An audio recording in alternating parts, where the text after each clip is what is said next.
Écoutez, on va prendre un exemple bien simple d'abord. Qu'est-ce que c'est que la France? La France, c'est un pays qui a un nom d'origine germanique, il vient des Francs, qui a une langue d'origine latine, la langue vient du latin, et qui a une capitale qui est dont le nom est d'origine celtique. Paris vient du nom des Parisii, c'est-à-dire ceux de la Lance.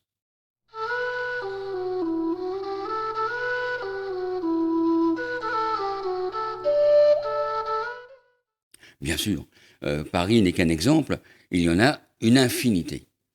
Euh, Pratiquement toutes les villes moyennes de France presque toutes, ont un nom d'origine celtique. Il y a un très grand nombre de petits lieux, des villages, des lieux-dits, etc. Et des cours d'eau, et des montagnes. Euh, Quant aux villes, on va distinguer deux cas. Soit la ville a gardé son nom antique, ce qui arrive, et ce nom antique peut-être est souvent d'origine celtique. Lyon était Lugdunum, c'est la forteresse du dieu Lug, et Lug était le principal dieu celtique. Rouen, c'était Ratomagus, la, la plaine des fougères. Bordeaux, c'était Bourdigala, la forteresse des chevaux. Dans d'autres cas, plus fréquents, comme Paris, une population celtique a laissé son nom à ce qui était sa capitale. Poitiers vient des Pictones, Amiens des Ambiani, Reims des Rémi, Troyes des Tricassi,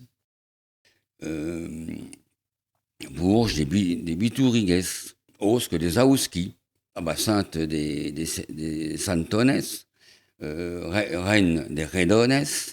Euh, voilà. Bon. Donc, c'est un cas extrêmement fréquent. Et du côté des montagnes, eh bien, écoutez, l'Ardenne, ça veut dire ce qui est haut, en celtique. Vosges tire son nom d'un dieu celtique, Vosegus, qui est en statue dans un sanctuaire des Vosges. Et puis, il y a des rivières. Beaucoup de rivières tirent leur nom du domaine celtique, des langues celtiques. Je pense à la Seine, à certains de ses grands affluents, l'Yonne, l'Aisne, la Marne. Ce sont des noms d'origine celtique. La Marne, ça veut dire la mer. Lyon, Ikauna, c'est celle qui guérit. Oui, parce que les Celtes pensaient que les rivières étaient guérisseuses. Sequana, c'est celle qui suit son cours, on pourrait dire, celle qui va lentement dans son cours. Le Rhône est aussi un nom d'origine celtique. Le Rhin est aussi un nom d'origine celtique.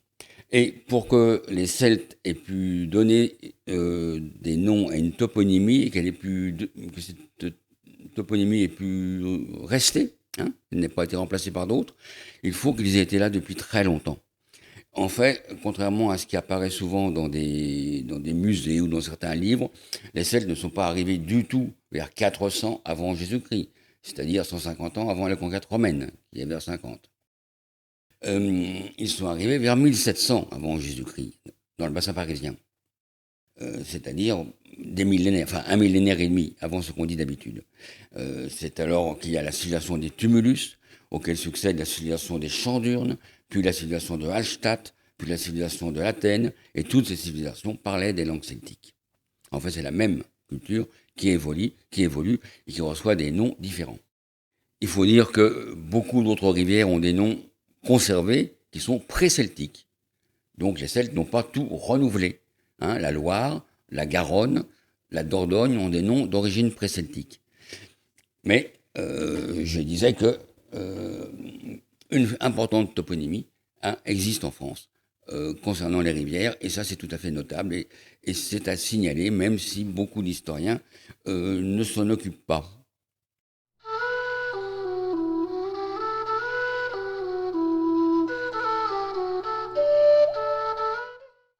Alors là, il faut aller vers les ressources archéologiques. L'archéologie a beaucoup exploré maintenant les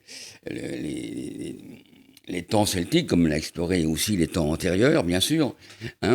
Et donc, nous avons un très gros matériel qui révèle beaucoup de choses. Je rappelle d'abord que les Celtes n'étaient pas seulement en France, ils étaient aussi en Angleterre, au Pays de Galles, dans le sud de l'Écosse, en Irlande, dans une grande partie de l'Espagne, en Italie du Nord, en Europe centrale. Et c'est dans ces cultures-là, dans ces endroits, qu'on constate, à partir du 2e millénaire avant notre ère, un important progrès qui va se manifester d'abord par des objets, mais les objets, il a bien fallu les fabriquer, et donc ça décèle des techniques qui sont derrière. Je pense à des torques, je pense à des chaudrons, à des épées. Et puis, à partir ce qu'on appelle les champs d'urnes, donc vers 1000, très en gros vers 1000, avant notre ère, des outils apparaissent. Et ces outils, d'abord des gouges, des marteaux faits d'un manche en bois et d'une masse en métal. Ces objets vont se multiplier à l'époque de l'Athènes, donc la dernière période avant la conquête romaine. Et là, ce qu'il faut voir, c'est que la grande majorité des outils qui ont servi en Europe occidentale, en tout cas, au Moyen-Âge et jusqu'à l'époque contemporaine, jusqu'au XXe siècle, et encore évidemment encore de nos jours, étaient déjà des outils du matériel celtique il y a plus de 2000 ans. Je pense à des limes, à des râpes, à des vilebrequins, à des manivelles, à des différents types de clés, à des planes. Des planes, c'est des couteaux à 2 poignées. On a plusieurs types de couteaux, évidemment, des couteaux avec un poignet, avec un manche en bois et une lame en métal. Ça commence aussi à cette époque-là.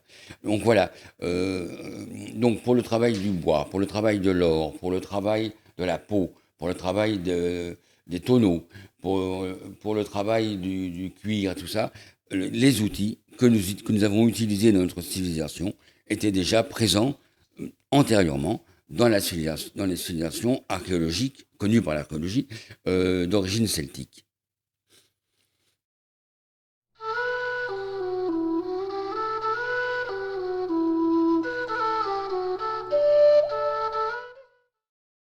Pour les traditions, là, c'est absolument massif. Une très grande quantité du matériel mythique récolté en Occident est aussi d'origine celtique. Je prends un exemple bien clair, bien simple. Plusieurs légendes ecclésiastiques du Haut Moyen-Âge nous parlent d'un saint qui a été décapité. Et une fois décapité, il prend sa tête et il se promène avec elle. Et généralement, il franchit une rivière et il va l'enterrer au-delà de la rivière. Cela concerne en France une centaine de légendes de saints. Cette légende est entièrement d'origine celtique. Qu'est-ce qui permet de le dire ? Eh bien, tout simplement, en Irlande, terre absolument celtique, nous connaissons une légende d'un personnage qui a fait exactement la même chose, mais ce personnage n'était pas un saint. C'est-à-dire que c'est pré-chrétien. Il a fait ça, c'était dans le cadre d'un pari. C'est une légende également. Et donc, le thème même, l'idée même d'un personnage qui porte sa tête, alors évidemment, dans le christianisme, c'est devenu une histoire d'un saint, c'est donc un miracle. Dans l'histoire irlandaise, ce n'est pas un miracle, c'est un fait merveilleux, c'est un fait un peu magique, disons. Mais c'est exactement le même phénomène.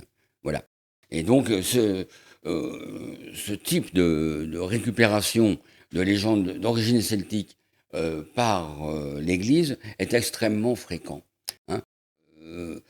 Prenons l'exemple des dragons. Nous savons que les Celtes et d'autres populations du même continent faisaient par exemple des processions autour de dragons, avec des dragons en tête. Des conciles des années 600, 700 interdisent cela. Oui, ça a beau être interdit par des conciles, ça n'a pas cessé. Quelques siècles plus tard, dans des fêtes populaires, on revoit tout à fait des dragons qui défilent en tête dans plusieurs villes. C'est intégré à la fête des rogations, par exemple. Il y avait un dragon en tête de la fête des rogations. Les rogations sont fondées au 5e siècle par un nommé Mamère. Et là, on voit bien que l'Église intègre ce qui était interdit dans d'autres endroits, dans les conciles. Hein. Au 5e siècle, elle intègre les dragons, et les dragons vont se répandre, se multiplier dans les processions populaires du Moyen-Âge et de l'époque contemporaine. Voilà. Et ça, ce genre de fait, je dis c'est massif. On peut en trouver, je cite les dragons, je cite des têtes coupées, mais on pourrait citer un nombre considérable de faits. Ça va très loin, puisque dans un grand nombre de cas, comme ce transfert de tradition a été massif, des Celtes qui étaient encore vivants en Europe, qui parlaient encore des langues celtiques. Hein. Pendant tout le Haut Moyen-Âge, il y a des endroits en France où on parle encore des langues celtiques.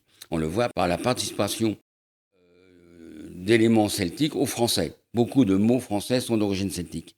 Ce qui n'est possible que parce que des Celtes continuaient à parler leur langue à l'époque où se forge le français. Bon, et donc à cette époque-là, l'Église récupère un grand nombre de traditions, et on peut, dans beaucoup de cas, on peut préciser tel saint a recueilli principalement le légendaire correspondant à tel dieu celtique. On peut les identifier. Quand on est spécialiste de ça, on peut les identifier. On peut voir je parlais de loup tout à l'heure, eh bien il y a des saints dont on peut dire qu'ils ont récupéré le matériel concernant le dieu Lugh. D'autres saints ont récupéré le matériel concernant un autre dieu qu'on appelle en Irlande le Dagda, et qui était connu en Europe occidentale sous le nom de Taranis, dieu du tonnerre. Et on peut identifier des saints qui ont tellement récupéré le matériel de ce dieu qu'on peut dire qu'ils prolongent directement ce dieu. Hein. Et ça, c'est un énorme champ de recherche. Plusieurs personnes en France s'y consacrent, et je pourrais citer une énorme bibliographie là-dessus. Voilà, je crois que j'ai dit ce que je voulais dire d'essentiel pour aujourd'hui. Je vous remercie de m'avoir écouté.